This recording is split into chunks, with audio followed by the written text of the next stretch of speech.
Good afternoon, everyone. Thank you so much for being here. I'm Chris Coleman, President and CEO of Twin Cities Habitat for Humanity. We are extremely honored to be the host of the 2024 Jimmy and Rosalynn Carter Work Project. In 2010, we last hosted the Jimmy and Rosalynn Carter Work Project. I had the great honor at that time to work on the house with President Carter over on the east side of St. Paul. And the spirit of the president, who can't be with us today, and the First Lady, who has passed away, I know that they're here today. We saw an eagle flying over the site this morning, and I said, clearly the spirit of the Carters is with us here today. We're extremely excited to host this event here at the Heights. We are in this week, we'll be working on 30 homes. That is part of an ultimately 147 home development that will occur over the next several years. But this is an incredible jumpstart this week with 1,000 volunteers a day, over 4,000 volunteers throughout the course of the week. We had a great kickoff last night down at the Union Depot in St. Paul, and we're going to have a great bash tomorrow, our Build Forward Together bash, to not only celebrate the 100th anniversary of President Carter, but to really talk about the work that we're doing here in the Twin Cities. The Twin Cities is a very strong community, but unfortunately we have one of the largest disparities in the rates of home ownership between the white community and communities of color. And it's particularly acute for our foundational black families, those families that trace their roots to chattel slavery. We didn't end up here by accident. This was a product of redlining, restrictive covenants, the decisions about where we built freeways, all stripped our black community of ownership opportunities, stripped of wealth when they did have an opportunity to buy. And we have to be as intentional about solving this problem as we were in creating it in the first place. That's why we're excited that this project, not only the 30 units that we're building here today, but the 147 units, along with all of the other units that we'll be building across the Twin Cities over the coming years, will really address and fundamentally work on truly create an equitable Twin Cities when it comes to home ownership. We've been proud over the lifetime of Twin Cities Habitat to serve 1,900 families, get them into fulfill their home ownership journey. We've also worked on over 2,000 houses through our Brush with Kindness program. That was a home repair program that was actually started here in the Twin Cities. We're very proud of that fact, but there's a lot of work left to do. We're honored to have our partners that are here building with us. We have 6 diamond sponsors that have given over $1 million each. They have made this day possible, this week possible. And of course, we're very honored to have our incredible ambassadors for the Jimmy and Rosalynn Carter Work Project, Garth and Trisha Yearwood, here with us. It is my pleasure, and I want to make sure I have the right order to who I am turning this over to. At this point, I am honored to turn it over to a great partner who has made this project happen as well. We wouldn't be here without the support of the City of St. Paul and the work that they did to make sure that we could finance this project and get in the ground as quickly as we did. So it's my great honor to turn it over now to Mayor Melvin Carter. Thank you, Chris. I really appreciate it. And welcome everybody to St. Paul. Welcome everybody to the east side. Welcome everybody to the Heights. We're really excited to be in this space that in many ways represents the future of our community. Excited to host all the volunteers who are here, 1,000 volunteers helping us build 30 homes over the course of this week on this whole site that we're on. It's a former golf course that soon will be home to 1,000 homes and 1,000 new jobs for people in our community. Ms. Yearwood, Mr. Brooks, it's great to see you both here. I'm working hard to fight the temptation to sing my comments and try to get discovered here today. But kidding aside, we appreciate you all being here. We talk a lot in St. Paul about the word equity and about what equity means. And sometimes we talk about equity in a social justice frame in ways that sometimes can lack clear definition. But I sometimes go back to business school. And when my business school dean said the word equity, she was talking about money. She was talking about ownership. She was talking about the right to decision-making power and self-determination. And that's what we're doing here through the course of this week is literally building equity. We are building families' opportunity. Every hammer swing that we hear is the sound of a family being able to move into a home with equity, with family wealth, with the inheritance that they can pass forward to a child if they want to. That is a beautiful thing. We know that we are, nationally speaking, in a housing crisis. And I share with folks on occasion that every time you hear the phrase housing crisis, you should just hear, we have more people than we have units. We need more housing units. And so I'm thankful to Twin Cities Habitat for Humanity. I'm thankful to Sherman Associates, to the St. Paul Port Authority, to JO Company, to all the folks who have been incredible partners to help us do this amazing effort right here. We were talking at lunch about just the logistical lift that's necessary to have everything in place for these amazing volunteers to do this work. I'm told volunteers from 38 states all over the place who have come to St. Paul to build and to ensure that our residents and our community have access to the brightest future possible. Thank you all. Thank you all for making this work possible, and just more than excited to be here. Thank you, Mayor, so much. At this time, it's my honor and pleasure to turn it over to the CEO of Habitat for Humanity International and our great partner, Jonathan Reckford. Thank you, Chris and Mayor Carter. It's wonderful to be here today. This is the fun part. So the bad news is we have a horrific housing crisis here in the U.S. and around the world. The good news is we get to celebrate in multiple dimensions today. And this is recognition of 40 years since President and Mrs. Carter first got involved with Habitat. And in many ways, Habitat was a tiny organization. And when they came up with a busload of volunteers from South Georgia to New York City to rehab a tenement building on the Lower East Side of Manhattan, that's when the world found out about Habitat.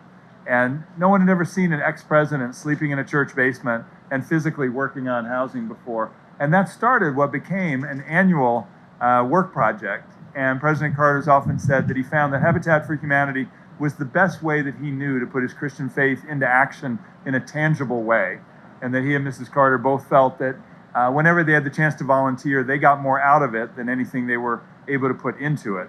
Now, the world got a lot out of it because if you say Habitat for Humanity, the next thing most people will say is Jimmy Carter. And so they are so indelibly connected with us, and that sustained wherever they went and built. It drew attention to the need for housing and raised up volunteers and donors and got people excited. And so what we knew is that the best way to honor President Carter and Mrs. Carter's legacy, and it's certainly bittersweet as we mourn her loss, was to keep the work going. And so we'll be celebrating, as you all know, President Carter's 100th birthday tomorrow. And we think this is a pretty great birthday present for him. And we know that he is aware and thrilled that the work is still happening because, as Mayor Carter said, not just here in the Twin Cities, but across the country, we've never had a worse affordability gap between what families can afford and what housing costs. And so it's wonderful not only that we will build 30 homes this week, but it's great that you're all here to bring attention to the fact that we need to build enormous amounts of housing, particularly for families at low and moderate incomes, where we have the largest gap. So we hope that this will be a week that we can both celebrate the families who have the opportunities to move into these houses to build equity, but also to remind people that housing is certainly not the only need, but in many ways a prerequisite for all the other things we want out of life. And so we know that when a child grows up in safe, stable, affordable housing, she stays healthier, she does better in school, and then she has the opportunity to grow into all that God intends for her life or his life. You pull housing out of that mix and none of the other things work. And so we know that not only having good housing, but having good housing in a community of opportunity is the best path to create the kind of opportunities we all want for our loved ones. So thank you all for being here to help tell the story. I am incredibly grateful that we have two more Habitat humanitarians, our highest volunteer honor. Garth and Trisha started volunteering with us over 15 years ago. I first met them in New Orleans, where we had a one-day build to announce we were going to be bringing the Carter build to the entire Gulf Coast to help build back after Katrina. And they not only built all day, they stayed and helped clean up the work site, which is not typical superstar behavior. And we thought, okay, they are our kind of folks. So I will, with that, hand it over to Trisha Yearwood. Thank you. I was going to say the first time we did build for Habitat was 2007, 2 years after Katrina, and we went to do some press and lend our names to the cause and then get on a plane and go home. And we fell in love. First of all, to go into New Orleans 2 years after Katrina and see how much work had needed to be done and how hard it was devastating to us. And then to watch the Carters. You know, we were so lucky to get to watch these two people working so hard. And we just got in. I mean, we left there. I learned how to frame a wall that day, and I thought, I like this. This is cool. And what I learned that day was that it's wonderful to volunteer in any way that you can. It's wonderful to sign a T-shirt for an auction. It's wonderful to write a check. It's also wonderful to get your hands dirty and get in there. And I know what Jonathan said about the Carters, talking about getting more out of it than they give. That's how Garth and I feel. It's like when people thank us for being here, we feel guilty because we feel so honored to get to do this. It is truly a week that we look forward to every year. And I was asked to talk about a favorite memory, and I have so many, but the one I want to tell is going back to Haiti twice, because we went to Haiti. It was the first time that the need was so great the need's great everywhere, but that we went back a second year. And it was really, you get off the plane in Port-au-Prince and you cry all the way to the bill site. And then the second year, the first timers cry all the way to the bill site, and you cry just a little bit less because you do see improvement, even though it's tough. But my favorite thing was to go back to the community that we built in, which you don't normally get a chance to do, and see the homeowners, the difference in their faces, just the light in their eyes, and to see them thriving. And what Jonathan said and what Mayor Carter said about how community gives you that opportunity. Everybody deserves that opportunity, and that's why we're honored just to be. We're volunteers. That's what we are. We don't want to be considered anything more than that. And we're honored to be here. And I'm going to turn it over to my favorite volunteer, Mr. Garth Brooks. I just want to say thank you. Thank you for the opportunity. Again, to be part of this. You tell your girls when they're growing up, you tell anybody that'll listen, you always want to be part of something that's bigger than anything you can be by yourself. And the Carters took their place here, and they took their places. Every volunteer, they outworked everybody. It's what their deal was. They also were very normal people. So on the build site, they would fight like cats and dogs. Man. They would. So me and Miss Yearwood are here to keep that tradition up, for sure. But we already know the line she can't steal from Miss Rosalynn. They were arguing about a measurement of a board, and they just couldn't get it. And finally, she just threw her hands up and quietly said, "Okay, you can cut it again, but it'll still be too short." I love the stories. I love the volunteers. You talk about what it takes to pull all these volunteers together. I can't imagine, but what you'll see is all these people working in harmony. You see them working with love. That's what it's about. And trying to put 1,000 people together on the same page is like trying to put 7 musicians on the same key on stage. It's impossible. So you'll see us all working together. That's what we are. We'll all take our place as volunteers. The greatest thing about building here is who you're building with. And that was the thing that me and Miss Yearwood really loved about Katrina, was these people are all working their asses off, and the person next to you is the homeowner. That's what it's all about right there. So it's me and Miss Yearwood's honored to get to introduce to you the true heroes of this day.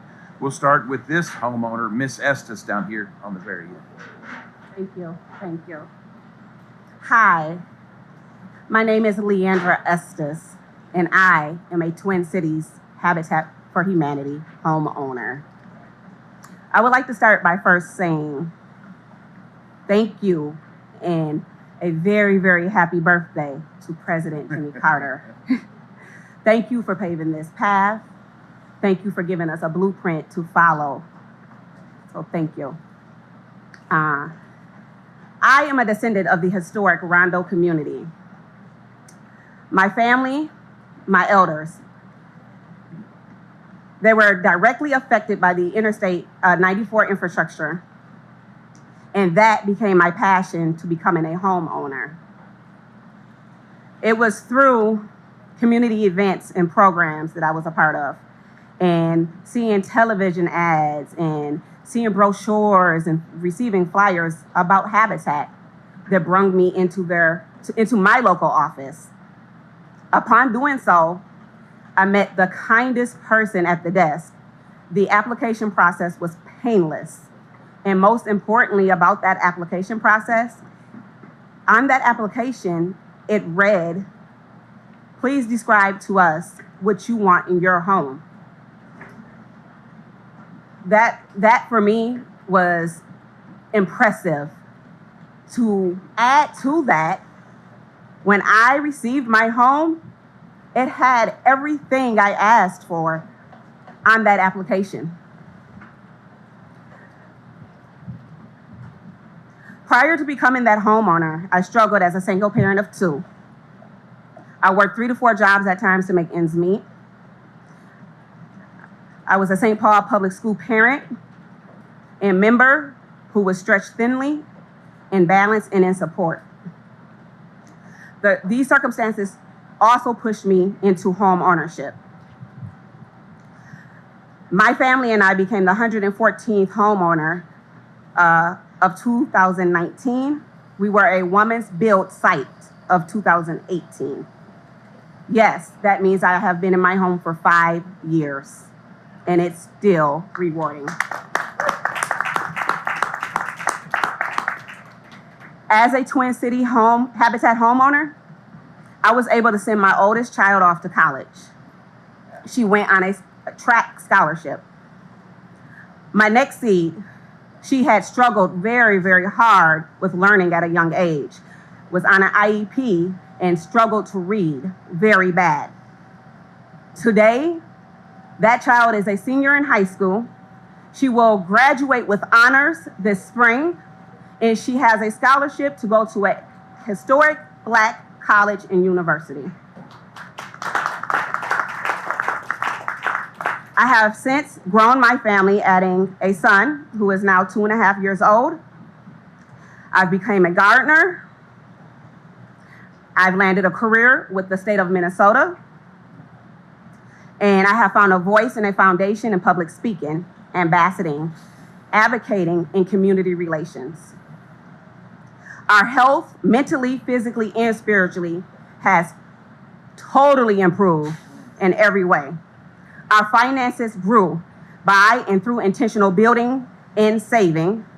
And for my whole family, the generational impact is foreseeable and it's attainable for years to come. Habitat for Humanity has given me that foundation. It can do it for you, and it will do it for everyone. Whether you become a homeowner, a volunteer, whether you donate, however you feel fit to be a part of Habitat, is well worth it. I speak a lot about the impact that Habitat had and the great parts of being a homeowner. I want to add this last piece that has become the most significant part of being a homeowner in the past year. And that is a year ago, to be exact, September 24th, I lost my brother to pancreatic cancer. The hardest time of our life. He was our family pillar. As the homeowner of the family, I was able to provide a place that was comfortable and safe in the most uncomfortable of situations. I found that having a home gave us the opportunity and provided us the availability to be vulnerable, to be sad, to mourn, and to heal. I don't want to leave you on that sad note. So what I will tell you is, I was once a Habitat homeowner dreamer. I was once a Habitat applicant. I was once a Habitat volunteer. I am now a Habitat advocate, an ambassador, a speaker, an achiever. I am now a Habitat homeowner, and I am you.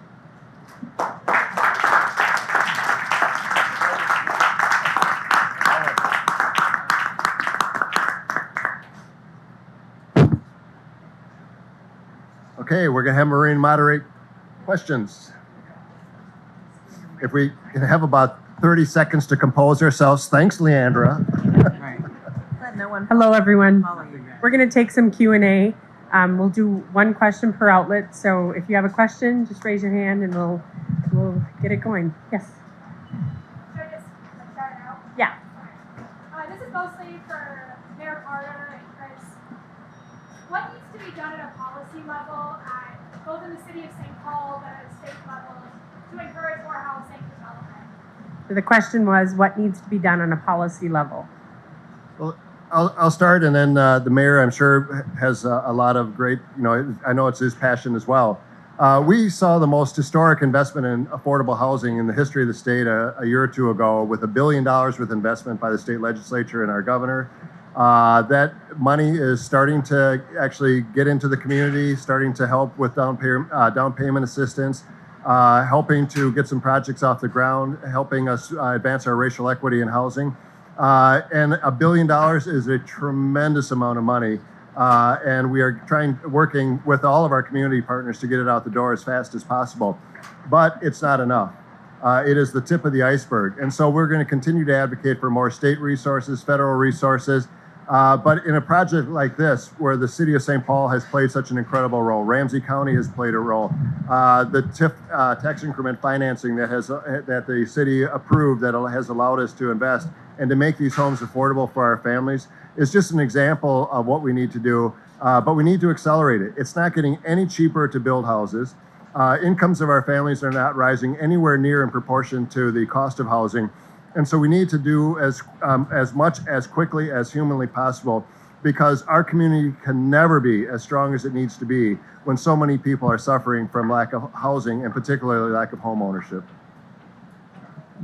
Yeah, I would absolutely echo that. We do a lot on the policy level to try to make sure that housing fairness, that fairness is at the core of our housing economy. At the core, I fundamentally believe at the city level, at the state level, at the federal level, we need a massive influx of new resources to be able to finance that housing. As Chris just said, the cost to build housing has not gotten cheaper. I will say this: there are people who say, who would essentially argue that we should lower the cost by lowering the quality of housing that people have access to. I was really touched by Leandra when you said that everything on your list was in there. We look here and we see solar shingles, we see electrified homes, we see high quality homes that aren't just sort of like boxes that people can sleep in, but they're homes that people can be proud of and people can live in and bring company to. That's absolutely critical for us to be able to do. And I certainly applaud Habitat for Humanity for ensuring that we're not just, like I said, building roofs for people, but that we're building homes for people. That's really important. At the core, I don't think there's any end run around a massive influx of significant new resources for housing construction, for housing renovation, for housing weatherization, to just think of our housing nationwide as critical infrastructure for our families. Say who you're with as well. My name is Sarah Kate Ryan with Minnesota Public Radio. Just want to confirm this is the largest project in the Twin Cities area to date. What is the comparison to countrywide? How many projects like this have taken place? So we're thrilled with this, and it's actually a growing trend that we're finding. The need is so great, and to build on what Chris and Mayor Carter said, we need to build mixed income, and we need to build more diversified stock of housing. And so increasingly, Habitat affiliates are building and creating and developing large mixed income communities. Real success ultimately will be that the large builders invite Habitat and other nonprofit or civil society organizations into their communities. And I think I'd add, from a policy perspective, figuring out the carrots and sticks to make that work. And so ultimately, it's all about land and financing. And if you look at the gap between what the median family can afford and what a house costs to create right now, it's the widest it's been in modern history. And so ultimately, we need more financing, we need to figure out land, and then figure out, I think there are incentives that can make it work, but this is very much a model of what we're trying to create, which is Habitat and bringing these families to have the opportunity in a larger context of a really healthy and thriving community. This is going to be a wonderful place. Is it the first micro neighborhood type of project in the country, or No, it's similar to, it's larger than most, but it is similar to a trend we're seeing in many of our large metros where we're creating, Habitat is either joining or creating large mixed income communities. Let me just add that even in Douglas County, I was talking with the executive director who's with us on site here today, and she is breaking ground on a 24-unit project in Douglas County. So, I mean, just gives you a scale that this is not just an urban core problem. This is a problem in rural communities and urban and suburban communities, and it has to be addressed and understood as such. You can't grow, Polaris or DigiKey up in northern Minnesota unless the employees have a place to live. So we think about this as a city problem. It is a national problem.